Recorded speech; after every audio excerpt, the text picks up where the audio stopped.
नमस्कार। Election cafe में आप सभी का स्वागत है। मैं अश्विनी कुमार सिंह। आज के मेहमान नहीं, फिर से मैं मेहमान शब्द उपयोग कर रहा हूँ। हमारे पैनलिस्ट सुमित सर, मनोरंजन भारती सर और विचित सर और पुनेंदु जी, आप सभी का स्वागत है। ये हम पहले एक बार फिर से रिपीट कर रहा हूँ कि ये जो वीडियो आप देख रहे हैं ये पॉडकास्ट फॉर्म पे भी है, उपलब्ध है। एनडीटीवी की वेबसाइट पे पॉडकास्ट सेक्शन में आपको इलेक्शन कैफ़े के नाम से पॉडकास्ट मिल जाएगा।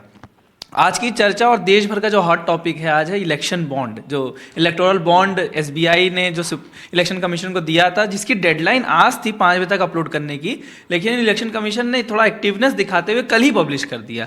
और आज खुद ही सुप्रीम कोर्ट चली गई कहने कि जो पार्टियों को चुनावी चंदा था, जो इन्फॉर्मेशन हमने लिफाफे में, सीलबंद लिफाफे में आपको दिया था, वो हम अभी पब्लिश नहीं कर पा रहे क्योंकि वो एक ही कॉपी थी जो आपके पास है।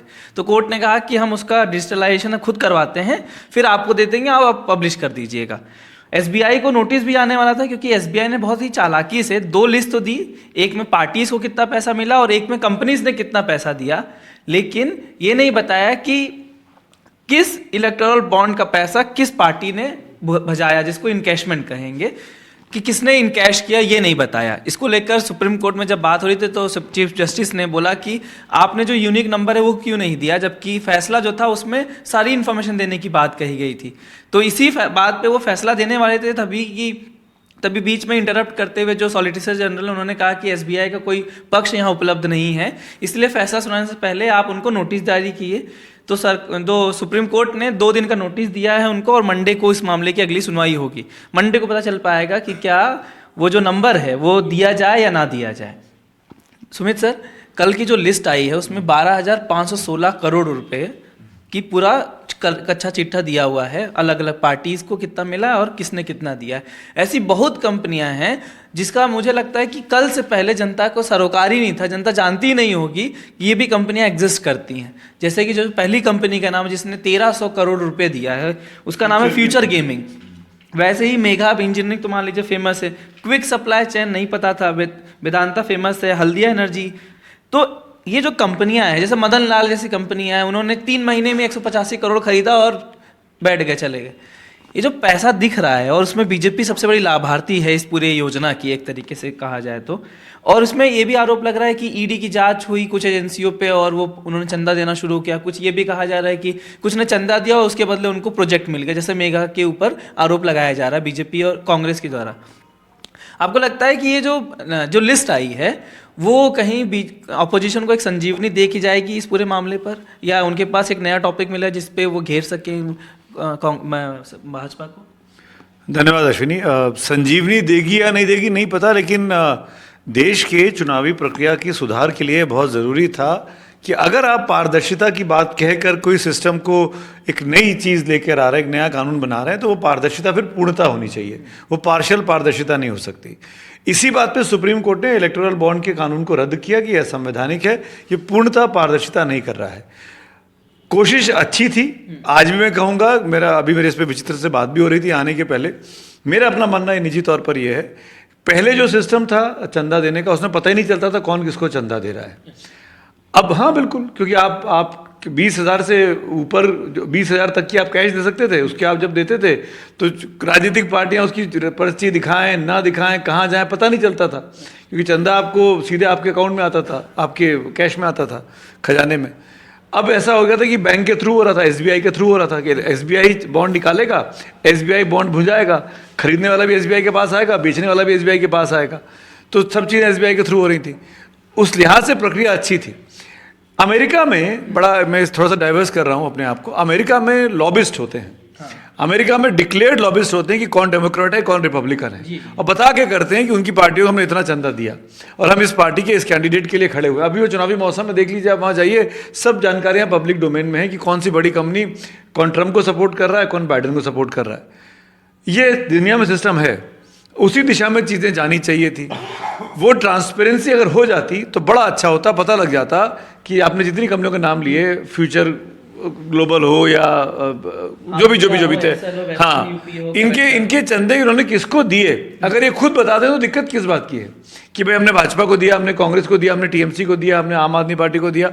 इनको बताना चाहिए था क्यों ये बताते क्यों नहीं है? क्योंकि यहाँ पर अपने यहाँ क्या होता है, एक डर है कि आज अगर सरकार बदल गई और मैंने चंदा किसी एक को दिया है और वो हट गया, दूसरा आया, तो मेरे खिलाफ बदले निकालेगा, मेरे खिलाफ कार्रवाइयाँ करेगा, कानूनी दांवपेच करेगा, जैसे कि अमेरिका में नहीं होता है।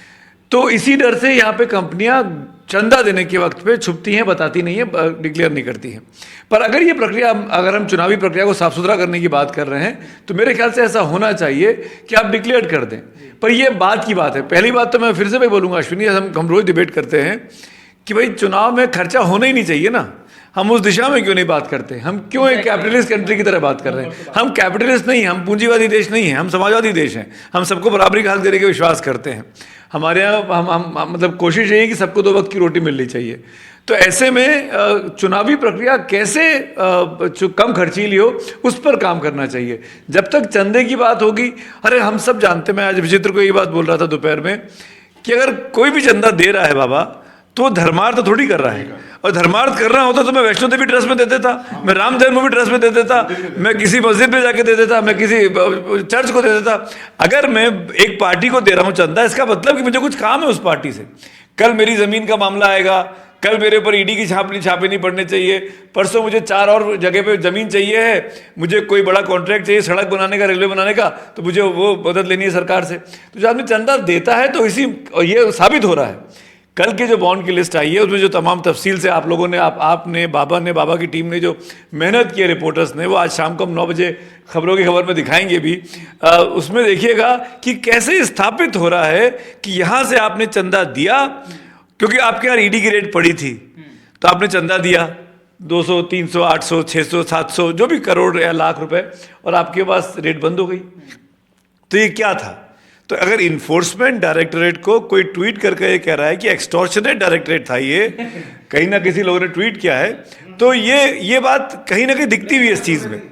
हाँ, ये चीज़ दिख रही है, ये चीज़ बहुत संजीदा है, और इसीलिए बीजेपी को घेरा जा रहा है। क्योंकि बीजेपी 10 साल से सत्ता में है, बीजेपी बड़ी पार्टी है, बीजेपी ने तमाम 10 साल में जो कुछ देश में हुआ, ये नियम वही लेकर आई। तो कुल मिलाकर मैं ये कहना चाहता हूँ कि इस पारदर्शिता पे परसों मजा आएगा, मंडे को, जब वो अल्फा न्यूमेरिक नंबर हमारे सामने आ जाएगा। क्योंकि अभी तो लगभग 800 पन्ने हैं। 800 पन्नों में से आपने 10, 15, 20 पन्ने देखे होंगे, किसी ने 40 देखे होंगे, किसी ने 800 के 800 का मिलान करना डिफिकल्ट काम है। तो जब ये पता लगेगा कि मैंने ये बॉन्ड खरीदा और मेरे पास ये इस जैसे नोट पे नंबर लिखा होता है, उसका बॉन्ड मेरे पास आया, फिर मैं अश्विनी को जाके बॉन्ड दे दिया, अश्विनी ने जाके SBI में इनकैश कराया, तो जब इनकैश कराया तो बॉन्ड का नंबर वहाँ आ गया। तो ये बॉन्ड यहाँ से लिया, ये बॉन्ड यहाँ दिया, तो इसका मतलब बाबा और अश्विनी के बीच कोई संबंध है, एक पॉलिटिकल पार्टी है और एक डोनर है। तो ये स्थापित जब मंडे को होगा और ये क्लियर हो जाएगा, तब मजा आएगा कि भाई मार्च 2019 से लेके मार्च 2024 के बीच में कितनों के घर में छापे पड़े, कितनों को बड़े बड़े कॉन्ट्रैक्ट मिले, कितनों ने बड़ी बड़ी फैक्ट्रियां खोल ली। अब जैसे सीरम इंस्टीट्यूट का नाम आ रहा है, पूरा वाला साहब की कंपनी, एकमात्र जिसको परमिशन मिली थी वैक्सीन लगाने की, उनका 400-500 करोड़ रुपए का चंदा दिया, शायद कितना अमाउंट, 50 करोड़, 50 माफ करिएगा, 50 करोड़ का चंदा उन्होंने दिया है, और उन्हीं डेट्स के आसपास दिया है। उसी डेट के आसपास आप देखेंगे तो फार्मास्यूटिकल कंपनीज की लाइन लगी हुई है, मैनकाइंड ने दिया हुआ है, सिप्ला ने दिया हुआ है, सारे फार्मास्यूटिकल उसी डेट के आसपास जब वैक्सीन बन रही थी, जब कोविड का वक्त चल रहा था, आपको जरूरत थी दवाओं की, ये कंपनियां सरकार को चंदा दे रही थी, सरकार मतलब सॉरी पॉलिटिकल पार्टीज को चंदा दे रही थी। तो कहीं ना कहीं गड़बड़ तो है, और वो गड़बड़ अगर खुल रही है तो चुनावी मौसम में विपक्ष को अब इसको कैसे बनाएगा, क्योंकि विपक्षी पार्टियों ने भी लिया है, नंबर 2 पे TMC है, नंबर 3 पर कांग्रेस है, इन पार्टियों ने भी चंदा लिया है। चोर तो चोर होता है, चाहे 1 रुपए का हो चाहे 100 रुपए का हो। निश्चित रूप से ये सारे सवाल हैं जिसका जवाब में मिलना जरूरी है। 2 चीज़ का जिक्र करूंगा। एक तो कई चीज़ें हैं जो सवाल जो है अंधेरे में कहीं गुम ना हो जाए, तो उसका एक डर है। और एक आपने अश्विनी ने बात किया कि लाभार्थी, बीजेपी लाभार्थी है, इसकी आपने इंट्रो में कहा, पहली बार इस लाभार्थी वर्ड को न्यूज़ के अलावा इधर सुनाई दिया है। और दूसरी बात, सुमित ने कहा कि SBI से ही खरीदेगा और SBI में ही जमा करेगा। तो सबको मालूम है कि उसमें एक यूनिक नंबर होता है बॉन्ड में, जो कि UV लाइट में आप देख सकते हैं। तो मतलब वो चेक होने के लिए SBI के पास डाटा है, अब वो दे नहीं रही है, फटकार लगी है, फिर से कहा गया आप अब अगली सुनवाई में देखते हैं क्या होगा। तो अब जो चीज़ें, जो बात कही जा रही है, जो बात निकल के आ रही है कि सबसे अधिक चंदा जिस कंपनी ने दिया, जो उसका आपने नाम भी नहीं सुना होगा, वो फ्यूचर गेमिंग है, सेंटियागो मार्टिन, आज के समय में ये सबसे ज़्यादा प्रचलित नाम है। लॉटरी किंग है, तमिलनाडु से है। तमिलनाडु में लॉटरी की शुरुआत करी, जयललिता ने लॉटरी बैन कर दिया 2003 में, तो वहाँ से अपना बिजनेस उठा लिया। अभी 13 राज्यों में इनका धंधा चलता है, जिसमें कि सबसे नागालैंड और सिक्किम में डियर लॉन्ड्री के नाम से करता है। इतना ही नहीं, ऑल इंडिया फेडरेशन लॉटरी का है, उसके अध्यक्ष हैं। कौंसल जनरल रहे लाइबेरिया के, बन गए वो। बहुत सारे लोग बनते हैं छोटे छोटे मुल्कों के, और वहाँ पे अपना धंधा फैला लिया, वहाँ लगे लॉटरी बेचने। अब जो जानकारी अखबारों में, सोशल मीडिया पे आ रही है कि 2019 में ईडी ने इनकी 250 करोड़ की संपत्ति अटैच की, समझ गए। फिर 70 जगहों पर छापे पड़े। 2022 में 409 करोड़ की संपत्ति जो है उसको भी अटैच कर लिया, और उसके 5 दिन बाद, ठीक 5 दिन बाद, इस कंपनी ने 100 करोड़ के बॉन्ड्स खरीदे। इससे ज़्यादा आगे कहने की जरूरत नहीं, ठीक है। मैं वो जो ये एक कंपनी की बात है, समझ गए। अब एक एक करके खोलूंगा तो बहुत लंबा हो जाएगा थोड़ा। अब मेगा इंजीनियरिंग की बात कर लेते हैं। ये वो कंपनी है, इंफ्रा की कंपनी है, जिसको Kaleshwaram lift irrigation project award हुआ। आपको मालूम है तेलंगाना में ये प्रोजेक्ट फॉल्टी है, इस पर जांच बैठी हुई है। थाने बोरीवली ट्विन टनल प्रोजेक्ट इनको अवार्ड हुआ। इसका जो है मंत्री जी ने इसके गुणगान करे, समझ गए। उसके बाद तीसरे नंबर की कंपनी है वो क्विक सप्लाई है। एक जो रिसर्च के दौरान एक बहुत मज़ेदार चीज़ मुझे पता चली, देखा उसमें मदन लाल का नाम है, तो मैंने बोला मदन लाल को, बोला कि अरे वही होगा जो आप समझते हैं खिलाड़ी। मैंने बोला यार वो हो ही नहीं सकते, वो कहाँ से होंगे। तो मैंने जब किया तो मदन लाल, MKJ और केवेंटर, ये एक ही आदमी की कंपनी है, और इनके पैसे जोड़ दें तो ये 509 करोड़ होते हैं, और इस तरह ये तीसरे हो जाएंगे डोनर लिस्ट में। ये हाँ, एक ही पते पे खेतान साहब की कंपनी है। तो ऐसे ऐसे नाम तो पता ही नहीं चला। मैंने इसका तो विश्लेषण जो बिजनेस करता है वो ज़्यादा अच्छा से हमें बता पाएगा। हम तो जानते हैं Haldia, Vedanta, SL mining, western UP power. अब इन्होंने किसकी, ये भी टनल वाले मेगा की कंपनी है। ये वो एक टीवी चैनल वाले से जुड़े हुए। हाँ जी हाँ, टीवी चैनल से, एक और टीवी चैनल से जुड़े हुए हैं, जो आप इसको जरा थोड़ा सा डीप खंगालिएगा, क्विक सप्लाई वाले को जरा वो कीजिएगा, तो वो भी एक टीवी चैनल से एक मर्जर में उनका बहुत बड़ा योगदान रहा था। इसमें DLF का नाम है, Yashoda super specially, Utkal alumina, Jindal का नाम है, धारीवाल, और इसके अलावा ढेर सारे इंडिविजुअल नाम भी है जो चौंकाने वाले हैं। और वो बड़े बड़े इंडस्ट्रिस्ट हैं, उनसे जाके पूछना चाहिए था कि आपको, हाँ वो कह सकते हैं हम इस पार्टी को पसंद करते हैं, हम दे रहे। तो इसमें बहुत ज़्यादा खुलासा होना बाकी है। हम लोगों ने जितना अभी तक हम कर पाए, जितना और इसमें वक्त लगेगा, ढूंढा जाएगा। लेकिन इसने, कहते हैं ना, वो पेंडोरा बॉक्स, उसको खोल दिया है। अब चर्चा होने लगी है। हम सब जानते हैं अब इसको चुनाव से जोड़ना जरूरी है, परसेप्शन का खेल है चुनाव। अभी तक विपक्ष को कोई मुद्दा नहीं लग रहा था, सारे मुद्दे औंधे गिर रहे थे। अब यहाँ पे एस्टेब्लिश हो रहा है कि सबसे ज़्यादा चंक मिला है बीजेपी को, उसको डेट से मिलाया जा रहा है कि जब उस पार्टी ने बॉन्ड खरीदा, और बॉन्ड 15 दिन के अंदर इनकैश होना है। तो आप जिस दिन आपने खरीदा और उसके 15 दिन के अंदर उसको भजाया जाएगा, तो उस 15 दिन में या उसके बाद में कोई काम अलॉट हुआ, या उसके पहले कोई छापा पड़ गया था, किस दबाव में किया गया। लोग तस्वीरें निकाल के सोशल मीडिया पे दे रहे, किसी की किसके साथ तस्वीर है, किसी की किसके साथ तस्वीर है।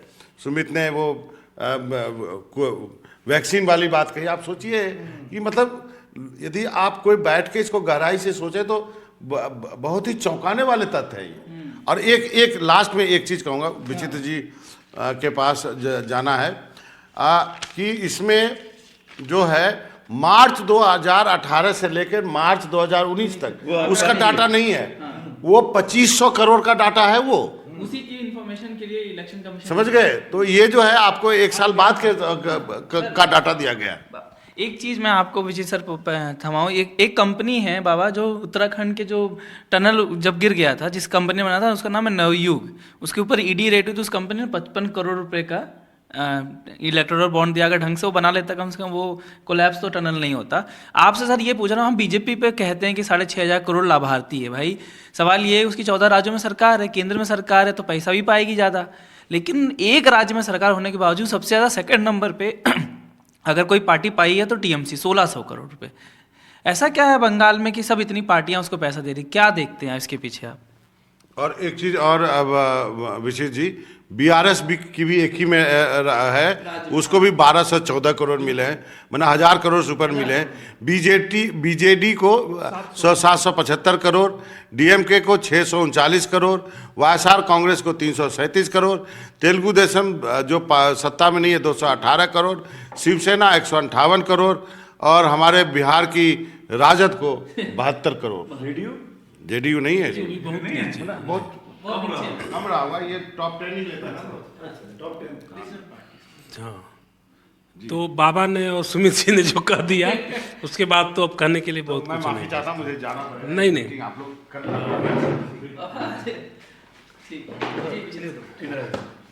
फ्री हो जाएगा, आप तो आपके सवाल का जवाब दूं मैं। देखिए, अब इसके हम लोग निटी गिटी में ना जाए, उस तरह की चीज़ों में, आंकड़ों में ना जाए, क्योंकि आंकड़े इतने हैं कि आंकड़ों में जाएंगे तो हम ज़्यादा उलझेंगे।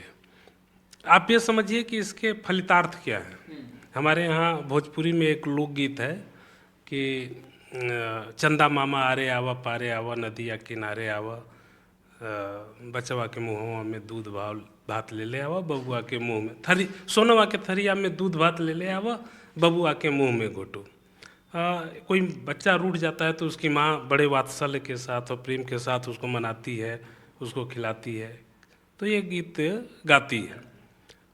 यहाँ अगर हम आज सोच रहा था अभी मैं बैठे बैठे तो मेरे दिमाग में आया कि नेताओं को अगर हम भारतीय राजनीति का बच्चा समझ लाना, कि वो बच्चा नहीं है, तो यही आएगा कि चंदा मामा अरे हाँ चंदा मामा आरे आवा पारे आवा, बैंकवा किनारे आवा, अब पैसा चुनाव खतिन ले ले आवा, अन्यतवा के मुंह में घुटू। तो सारे नेताओं को पैसा दे दो। पैसा कैसे आता है इससे कोई मतलब नहीं है, और इसने ये साबित किया है कि पैसा लेने के लिए पारदर्शिता बातों में जितनी होती है उतनी व्यवहार में उतना या आचरण में उतना नहीं उतरता। और इसीलिए इसकी वजह ये है, जो सबसे बड़ी वजह है, कि लोग अविश्वास के वातावरण में जीते हैं। जो कंपनियां पैसा देती हैं उनको वास्तव में डर होता है कि अगला आएगा और उसको ये पता चलेगा कि हमने एक्स को ज़्यादा दे दिया और वाई अगर आ जाएगा तो वो उनकी गर्दन नाप देगा, ये डर होता है। दूसरी चीज़ है कि हम चाहे जितना भी कहें कि हम दुनिया के सबसे उदार देश हैं, सबसे महान देश हैं, लेकिन हम बहुत भ्रष्ट देशों में भी हैं। ये बात कहने में कई लोग नाराज़ हो जाते हैं कि अपने देश के बारे में ऐसा क्यों कहें। दुनिया के दूसरे देश भी हैं, लेकिन कमियों पर पर्दा डालने से कमियां दूर नहीं हो जाती हैं।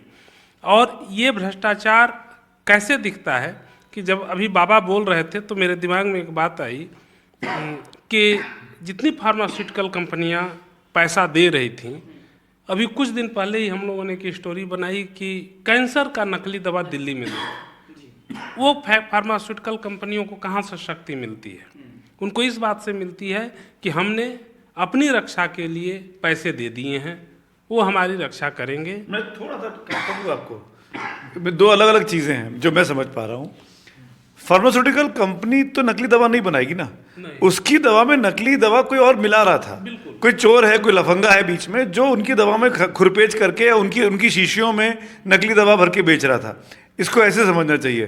तो सीधे सीधे ये माने ना कि फार्मास्यूटिकल कंपनी ने वो नकली दवा बनाई और उसके बाद उसे चंदा दिया, ये थोड़ा फार फ्रेज मुझे लगा। इसीलिए नहीं, आपने सही कहा ठीक है, ये आपने बहुत अच्छा संशोधन किया। हम जिन बड़ी कंपनियों की बात कर रहे हैं उन्होंने बड़े पैसे दिए होंगे, लेकिन कई छोटे छोटे भी तो इलेक्टोरल बॉन्ड देने हुए हैं जहाँ तक कि हम अभी पहुँच नहीं पाए हैं।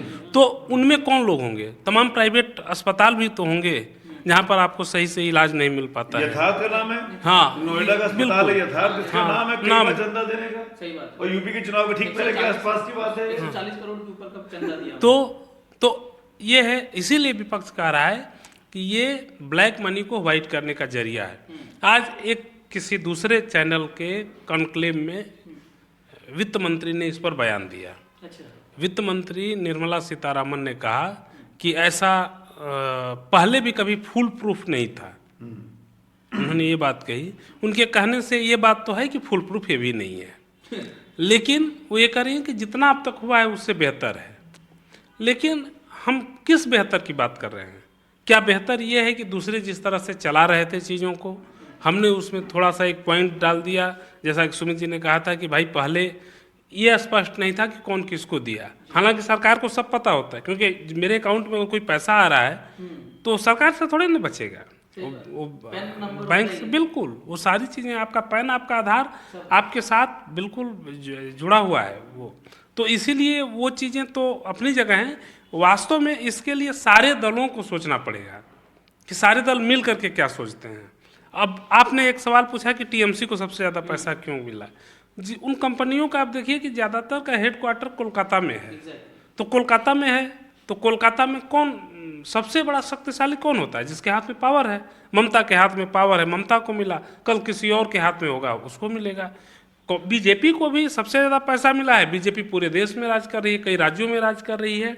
अब मैं कई बार ये बात करता हूँ कि पैसा लगाने वाला ये भी देखता है कि किसको हम देंगे तो आगे वो पावर में रहता है कि नहीं रहता है। वो भी एक तरह का इन्वेस्ट करता है। तो इन्वेस्ट किस कंपनी में या किस राजनीतिक दल में? मैं अब यहाँ राजनीतिक सूचिता की बात नहीं कर रहा हूँ, मैं यहाँ लोगों के, कंपनियों के अपने फायदे या घाटे को सोच करके जो बोलते हैं उसकी बात कर रहा हूँ। तो उस आधार पर बीजेपी को लोगों ने, कंपनियों ने ज़्यादा पैसा दिया। क्योंकि बीजेपी सत्ता में है, इसलिए इस सिस्टम को सुधारने की जिम्मेदारी उस पर ज़्यादा है, विपक्ष पर उतना नहीं है। तो काफ़ी विस्तार से हुई है बात। तो टेक्निकलिटीज़ पे आप लोगों ने काफ़ी कुछ बता दिया, डिटेलिंग भी काफ़ी हो गई है। और एक आंकड़ा ये भी था कि जो टॉप 30 कंपनीज जिन्होंने जो डोनर हैं टॉप 30, उसमें से 14 के खिलाफ किसी न किसी तरह की ईडी या सेंट्रल जस्टिस के छापे पड़े हैं पूर्व में। तो वो भी एक कनेक्शन है। तो उसकी जांच होगी नहीं होगी, क्या होगा, लीगैलिटीज़ क्या होंगी, उसको साबित करना भी एक बड़ी चुनौती है।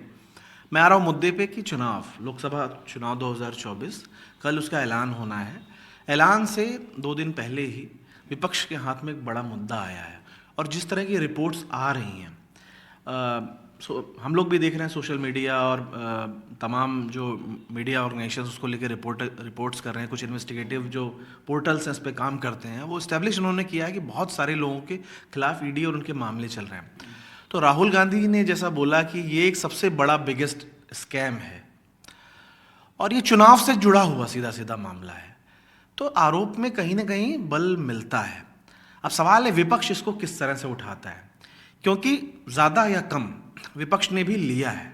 ठीक है, नंबर्स में ज़्यादा है। विचित्र जी ने बहुत अच्छे से कहा भी जिस सरकार क्योंकि कंपनी भी फायदे के हिसाब से देती, और मुझे ये लगता है अगर किसी कंपनी ने 400 करोड़ दिए होंगे तो 300 करोड़ रुपए बीजेपी को दिए होंगे तो 100 करोड़ रुपए भी बाकी में बांटेंगे। कॉर्पोरेट भी बहुत समझदारी से काम करते हैं। वो ऐसा नहीं है कि वन साइडेड वो देंगे, 100% एक पार्टी को देंगे, वो कुछ तो बैलेंस करेंगे। इसका मतलब है कि वो, और स्टेट्स में जिनकी सरकारें हैं, आपने देखा भाई बंगाल में स्टेट गवर्नमेंट है तो उनको 1600 करोड़ चंदा दिख रहा है। अगर तृणमूल सरकार में नहीं होती तो ये चंदा मिलता तब भी हो सकता है, लेकिन इतना उसका नहीं होता, क्योंकि वो होता नहीं है कि वो स्वार्थ के बिना कौन सा दान है। धर्मार्थ तो सुमित सर ने बड़ा अच्छा कहा कि धर्मार्थ तो कर नहीं रहे थे तो स्वार्थवश ही वो दान दिया गया है, वो साफ दिखता है वो। लेकिन मुद्दा बहुत गंभीर है और इसकी जांच अगर वो कुछ है, अगर ये पता लगे कि किसने किसको दिया और किस तरह एक वजह से दिया, केस को दबाने के लिए दिया या कोई प्रोजेक्ट हासिल करने के लिए दिया, एक गंभीर मसला है। और इसको लेकर के एक ट्रांसपेरेंसी होनी चाहिए, एक high level supreme court monitoring एक जांच होनी चाहिए। उसके बाद ये अगर कोई कल्प्रिट है तो उसको मतलब सजा होनी चाहिए। सिर्फ जमानी जमा खर्च ना रह जाए। हमारे लिए तो बड़ा मुद्दा है, हम इस पे खबर कर रहे हैं, वो कर रहे हैं, लेकिन बात सिर्फ मीडिया की नहीं है। बात यह है कि अगर ये गलत है तो उसको उसका एक अंत भी होना चाहिए, उस पर रोक लगनी चाहिए और आगे इस तरह की चीजें ना हो। उस पर कैसे रोक लगे? जो सुमित सर बार बार 2-3 प्रोग्राम में उन्होंने इस सवाल को उठाया है कि ये चुनावी जो फंडिंग का मामला है बहुत ही गंभीर मसला है। मैं इसको दूसरे भ्रष्टाचार से बड़ा भ्रष्टाचार मानता हूँ, क्योंकि ये आपके जनमत को कहीं ना कहीं प्रभावित करता है। एक पार्टी जिसके पास ज्यादा संसाधन है, ज्यादा पैसा, ज्यादा चंदा आ रहा है, वो तमाम उसके ऐड ज़्यादा होंगे, वो उसके वीडियो ऐड ज़्यादा होंगे, अखबारों में ऐड ज़्यादा होंगे, उसको हेलीकॉप्टर ज़्यादा बुक करेगी, उसके मतलब हर तरह से वो पोल एजेंसीज हायर करेगी, कैंपेन एजेंसीज हायर करेगी, तो level playing field Sumit sir कहाँ रह जाएगा? तो एक देश में अगर एक चुनाव हो रहा है तो पार्टियों को एक लेवल प्लेइंग फील्ड पे वो लड़ सकें, वो भी एक बहुत बड़ी बात है। ज़रूरी नहीं कि जो पार्टी जीत रही है वो उसका सब सही है। हो सकता है कोई ऐसी पार्टी हो जो उससे ज़्यादा अच्छा काम कर रही हो, लेकिन उस संसाधन में बहुत पीछे है, इस वजह से वो लेवल प्लेइंग फील्ड में है नहीं, उसकी बात लोगों तक पहुंच ही नहीं रही है। लोगों 140 करोड़ के देश में अपनी बात लोगों तक पहुंचाना एक बहुत चुनौतीपूर्ण काम है। और अब माफ कीजिएगा, आप कोई सिर्फ कार्यकर्ताओं के दम पे बातें नहीं पहुंच रही हैं, अब बहुत सारा संसाधन लग रहा है, और जो पार्टी संसाधन की उसमें मजबूत है वो उसके चांसेस, मैं ये नहीं कह रहा कि वही जीतेगी, ऐसा भी नहीं है कि वही हमेशा जीतेगी, लेकिन चांसेस उसको फिर भी एक एज है कहीं ना कहीं। मैं एक तो चीज़ें बोल दूँ क्योंकि वो लोग चले गए हैं, मैं उनके सामने बोलना चाह रहा था। एक आपने नाम लिया फ्यूचर कंपनी का, gaming, future gaming and hotel resorts. हाँ, लॉटरी किंग मार्टिनेज जो भी उनका नाम है, वो तमिलनाडु की कंपनी है। तमिलनाडु और केरल में उनका मुख्य व्यापार है, और फिर नॉर्थ ईस्ट में है, गोवा में है। लॉटरी की कंपनी है, लॉटरी का टिकट बेचती चलाती है, और वो कई सालों से काम करते आ रहे हैं। हिंदुस्तान के सबसे बड़े लॉटरी किंग है, लॉटरी एसोसिएशन के अध्यक्ष भी हैं, जैसे कि मनोरंजन जी बता रहे थे। इन सब के बावजूद मैं कहना चाहता हूं कि उस राज्य में बीजेपी नहीं है। हम बीजेपी को लिंक स्थापित कर रहे हैं कि जितनी कंपनियों ने चंदा दिया उसने बीजेपी के फायदे के लिए दिया। तमिलनाडु में लॉटरी का बाद व्यापार हुआ, जयललिता ने लॉटरी पर रोक लगा दी, तो इन्होंने अपना हेडक्वार्टर केरल शिफ्ट कर दिया। कोयम्बटूर से अब ये काम करते हैं इनकी कंपनी। वहाँ लेफ्ट और कांग्रेस की सरकारें हैं, वहाँ भी बीजेपी नहीं है। अच्छा सॉरी, केरल में कोई जिला है, मैं गलत बोल रहा हूँ, हाँ हो सकता है, मेरी माफ़ करिएगा, हाँ कोई और होगा, मतलब वो केरल चले गए, तो वहाँ पर बीजेपी नहीं है। पर एक चीज़ और भी है कि ये खबर भी सामने आई है, मैंने सोशल मीडिया पे ही देखा कि इनके सुपुत्र जो हैं उन्होंने आज से 4-5 साल पहले भारतीय जनता पार्टी के कार्यक्रमों में शामिल हुए हैं, और शायद बीजेपी ज्वाइन करना भी चाहते थे। ऐसी कुछ चीज़ें भी पढ़ने में आई है। तो कुल मिलाकर ये कहना कि ये फ्यूचर वाली कंपनी हो गई, उसने सिर्फ मतलब बीजेपी को चंदा दिया हो, मुझे इस पर डाउट है। मुझे लगता है कि उसने डीएमके, एडीएमके, कांग्रेस, लेफ्ट, जो भी उस इलाके में प्रभाव रखने वाली पार्टियां हैं, तो वो जो नंबर सामने आएगा अल्फा न्यूमरिक, उससे ये साफ होगा कि ये फ्यूचर वाली कंपनी ने किसको कितना चंदा दिया। एक बात तो ये मैं बोलना चाह रहा था। और दूसरी चीज़, हमको इस अपनी चर्चा में ज़रूर शामिल करना चाहिए, मेरा ओपिनियन है, अगर आप लोग सहमत हो तो बताइएगा, कि चुनावी बॉन्ड पे हम चर्चा कर रहे हैं, तो इस देश का असली जो बॉन्ड निकलकर सामने आया है वो सुप्रीम कोर्ट सामने आया है। सुप्रीम कोर्ट इज द असली बॉन्ड, ये हमको कहने में गुरेज नहीं होना चाहिए। और चंद्रचूड़ साहब और उनकी टीम ने, संवैधानिक पीठ ने जो काम करके दिया है, इसका इंतजार सब लोग कर रहे थे। और ये स्कीम ऐसी थी जिसको जब से आई है, 18 में जब अरुण जेटली लेकर आए थे, तब से इस पर सवाल खड़े हो रहे थे। तब से इसको विपक्ष जो है और बहुत सी एनजीओज जो है वो सवाल खड़े कर रहे थे कि गलत है, गलत है, गलत है। अंततः करप्शन को लीगलाइज कर रहे हैं, बिल्कुल। आज 6 साल के बाद कम से कम कुछ तो साफ हुआ, कुछ तो चीज़ें दिखी। तो उसके लिए हमको संविधान की पीठ को, सुप्रीम कोर्ट को, चंद्रचूड़ साहब को, उनकी टीम को, और मैं तो ये कहने से गुरेज नहीं करूंगा कि असली बॉन्ड तो वही है।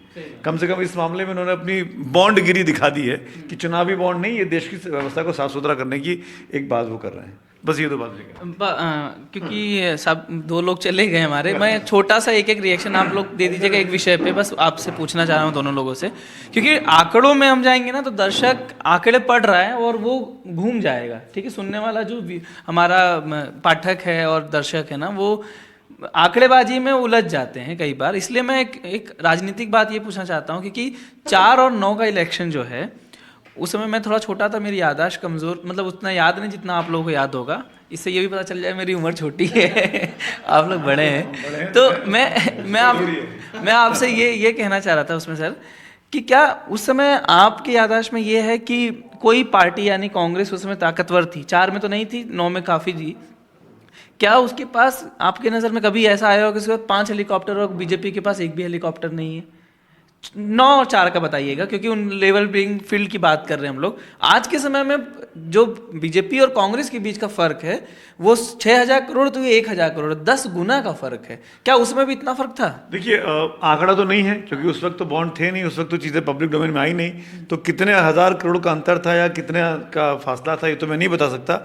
पर ये बात सत्य है कि जो सत्ता में हो रहता है, राजनीतिक जो चंदा उसको मिलता है वो उन्हीं पार्टियों से, उन्हीं कंपनियों से मिलता है जो जिनका उनसे वास्ता पड़ता है। तो अगर ये बात बिल्कुल ठीक है कि अगर कांग्रेस के 10 हेलीकॉप्टर उड़ते थे उस ज़माने में तो बीजेपी को उतने नहीं उड़ पाते थे, बीजेपी के पास उतने लोग नहीं थे उनको पैसा देने के लिए। 4 का इलेक्शन, क्योंकि 4 में नेहरू जी अटल जी सत्ता में थे और कांग्रेस कम करने की कोशिश कर रही थी। वो इलेक्शन अगर आपको याद हो, अगर बता सके तो, क्योंकि बहुत टाइट मामला था।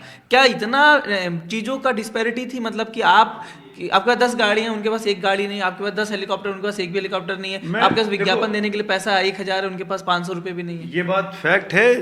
ये तो आप 2004 की अगर आप पब्लिकेशंस के देखोगे जाके उस डेट में, चुनाव के पहले के, तो अखबारों में आपको ढेरों विज्ञापन मिलेंगे जहाँ पे अटल बिहारी वाजपेयी और प्रमोद महाजन की तस्वीरें छपती थी। राइजिंग इंडिया का जो कैंपेन था, भारत उदय का जो कैंपेन था वो हम सबको याद है, वो कुछ छुपा नहीं है, कोई भी जाके गूगल पे देख सकता है। कांग्रेस को चुनाव लड़ने के लिए बहुत, मतलब सोनिया गांधी ने फुट सोल्जरिंग की थी, वो अपने घर से निकलकर मायावती के घर गई बर्थडे विश करने, वो रामविलास पासवान के पास गई, ऐसे करके उन्होंने टुकड़े टुकड़े करके उन्होंने अपना कुनबा जोड़ा, जिसको बाद में यूपीए कहा गया। तो वो अलग चीज़ थी, वो वहाँ पे ज़मीन पे काम दिख रहा था, यहाँ पर इनके पास ऑलरेडी बहुत से लोग थे जो बड़े बड़े, क्योंकि आप सरकार में थे, 6 साल से सरकार चला रहे थे, तो वो अंतर दिखता है। मैं वही कह रहा हूँ कि जो सत्ता में रहता है उसके पास लोग बाग अपने आप लॉबी करते हैं, अपने आप जुड़ जाते हैं। और ये आज की तारीख में भी जो मुझे लगता है कि जो आज चुनाव जो नियमों में बदलाव हुआ है साहब पिछले दिनों में, ईडी को जो पावरफुल बनाया गया, ये 2004 में नहीं था, 9 में नहीं था, 14 में नहीं था। अब आप देखिए, हम आपसे बात कर रहे हैं, के कविता को अरेस्ट कर लिया है, बीआरएस की जो नेता हैं, हाँ, उनको अरेस्ट कर लिया है। मैं इस वक्त खबर देख रहा हूँ, और तेलंगाना में चुनाव है, कल चुनावों की तारीखों की घोषणा होने वाली है। और कविता जो वहाँ के पूर्व मुख्यमंत्री की सुपुत्री हैं, जो सांसद रही यहाँ पे दिल्ली में, लोकसभा का चुनाव ना, हाँ लोकसभा का चुनाव वहाँ तो चुनाव हो ही चुका, अभी 6 महीने पहले चुनाव हुआ, रेवंत रेड्डी मुख्यमंत्री बने और वो चुनाव हारे हैं। तो मतलब कुल मिलाकर ये प्रेशर टैक्टिक्स जो होती है, एजेंसी के जरिए आपने दबाव बना लिया, आपने फंडिंग रोक दी, सारी फंडिंग एक तरफ जा रही है, तो वो लेवल प्लेइंग फील्ड की बात जो पूर्णेंदु कर रहे थे, जो कांग्रेस पार्टी ने अपनी ब्रीफिंग में आज बोला भी है कि भाई एक जैसा चुनाव के बराबरी का मौका मिलना चाहिए ना। चुनाव कांग्रेस के आपने खाते रोक दिए, टीएमसी के खाते रोक दिए, अपने आप पैसा निकाल लिया कि आपने इतना उधारी आपके ऊपर, आपने चुकाया नहीं। तो ये सब चीज़ें दिखाता है कि चीज़ें बराबर नहीं है।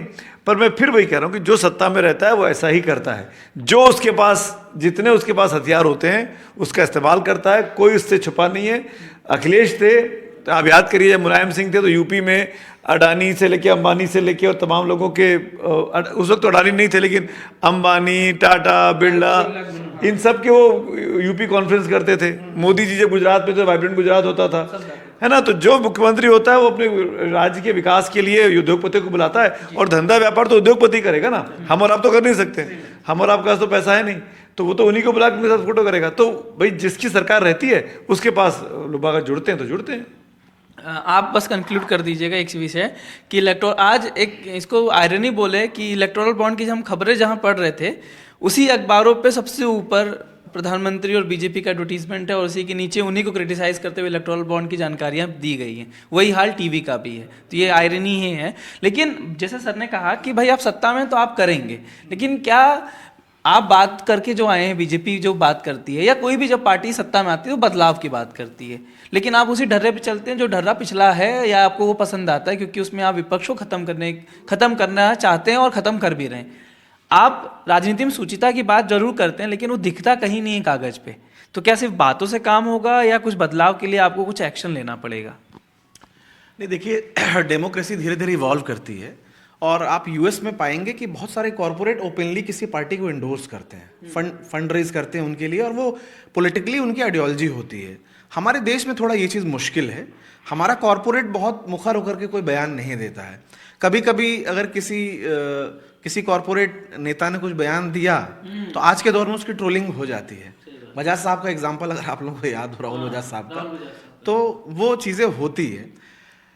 इंटरनली कई बार होता है किसी खास कॉरपोरेट का किसी खास पार्टी से हो सकता है उनका इंटरेस्ट, लेकिन पब्लिक में बोलने से बचते हैं लोग। ये सच है। हमारे देश में उतनी अभी उसमें वक्त लगेगा। यूएस वगैरह में है जो कुछ बहुत सारे कॉरपोरेट ओपनली अपना वो कि डेमोक्रेट हैं या रिपब्लिकन है तो उनका वो खुला होता है। हमारे देश में अभी उतना नहीं डर है, लेकिन मुझे लगता है कि ये डर निकलना चाहिए। आप डेमोक्रेसी में कोई किसी के साथ भी जाने की उसको छूट है, लेकिन शायद वही है कि बहुत सारे प्रोजेक्ट्स ऐसे होते हैं, बहुत सारे आपका जो पॉलिटिकल इकोनॉमी जो है ना एक किस्म की, बहुत सारे जो सेक्टर्स हैं जहाँ पर सरकार का बहुत अहम रोल है। और आप अश्विन, आपने तो पूरा डेटा एनालाइज किया है। आप देखिए ना कि इंफ्रास्ट्रक्चर से जुड़ी कंपनियां, लिकर से जुड़ी कंपनियां, पावर से जुड़ी कंपनियां, फार्मा से जुड़ी कंपनियां, ऐसे बहुत सारी कंपनीज हैं उन्होंने बड़े पैमाने पे बॉन्ड खरीदे हैं।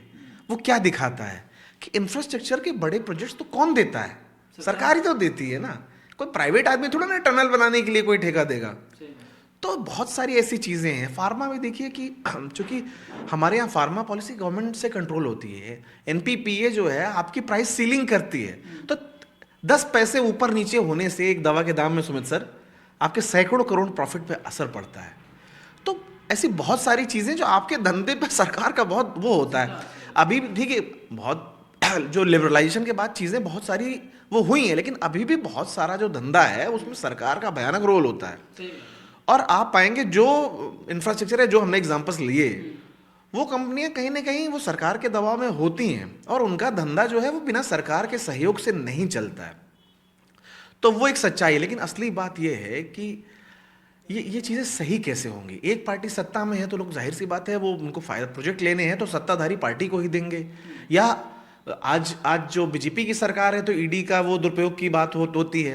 जब कांग्रेस की थी तो उस समय सीबीआई पिंजरे का तोता था। हालांकि आंकड़ों में बात करें तो कांग्रेस के टाइम में फिर भी वो इतना जो रेशियो अभी वन साइडेड हो गया है। जो इंडियन एक्सप्रेस की रिपोर्ट थी कि 95% केसेस जो है अपोजिशन लीडर्स के खिलाफ है। कांग्रेस के टाइम पे भी ठीक है मेजॉरिटी केसेस अपोजिशन के, लेकिन रेशियो इतना वन साइडेड नहीं था। वो काफ़ी हद तक हुआ और ये एक बड़ा मुद्दा है। लेकिन सवाल ये है कि लोकतंत्र में जनता चुनती है।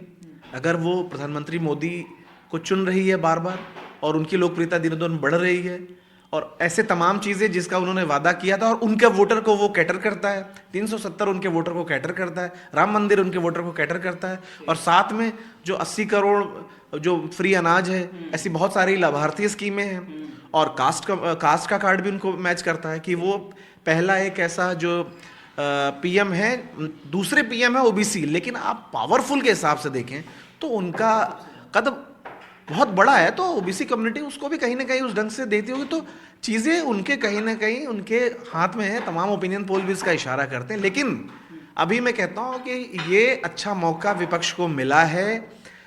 अब कांग्रेस का संगठन पहले ऐसा तो उस ढंग का रहा नहीं है। अब ये सवाल है कि कैसे इसको ले जाते हैं, कैसे इस मुद्दे को भुनाते हैं। क्या वीपी सिंह ने जैसे 1989 के चुनाव में उस दिन भी हम लोग बात कर रहे थे कि बोफोर्स के मुद्दे को भुनाया, जांच क्या हुई, किसको सजा मिली, आज तक कुछ पता नहीं है। ठीक है, राहुल गांधी प्रचार कर रहे हैं, गांधी पे जितने आरोप लगे कोई तो अंदर गया नहीं कभी, लेकिन मुद्दा बन गया। और कांग्रेस जो 415 सीटों के प्रचंड बहुमत, आज तक वैसा कोई दूर दूर तक सोच भी नहीं सकता, उससे कांग्रेस कहां पे आ गई? 190 नहीं, 197, 200 के आसपास पहुंच गई। तो और उसके बाद कांग्रेस कभी अकेले बहुमत पाई नहीं। 91 में भी उनको साधारण बहुमत मिला था, पूर्ण बहुमत नहीं मिला था। जोड़ तोड़ से ही आपने देखा किस तरह के आरोप भी लगे थे। तो कांग्रेस को पूर्ण बहुमत कभी मिला ही नहीं। उसके बाद फिर वो 91 में वो भी राजीव गांधी की मृत्यु का सिंपैथी फैक्टर था, खासकर जो उनके मरने के बाद जो चुनाव हुए। फिर 2009 में उन्होंने 200 सीट क्रॉस किया, वरना तो 200 सीट भी नहीं क्रॉस किया। अभी तो 14 में तो 50 के नीचे आ गए थे, फिर ये 52।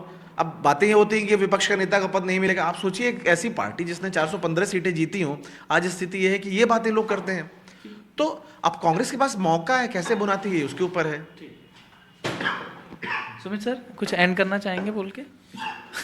मैं आपसे बस ये कमेंट चाह रहा था, मैं उस समय आया था नहीं, आप छोटा सा करिएगा कि जैसी बात हो रही थी ना कि आज नहीं आज के समय में जो हम बात कर रहे हैं कि कोई उद्योगपति अगर किसी पॉलिटिकल पार्टी के साथ बात करता है या उसकी आइडियोलॉजी से मैच होती है तो तुरंत क्रिटिसिज्म होता है, लेकिन एक जमाना था जब बिरला साहब से लेकर बड़े बड़े कांग्रेसी थे, कांग्रेस सरकार ने पार्टी एक ही थी, उसी हाँ, और वो लोग सांसद भेजे गए, तब ये आरोप नहीं लगा था क्या?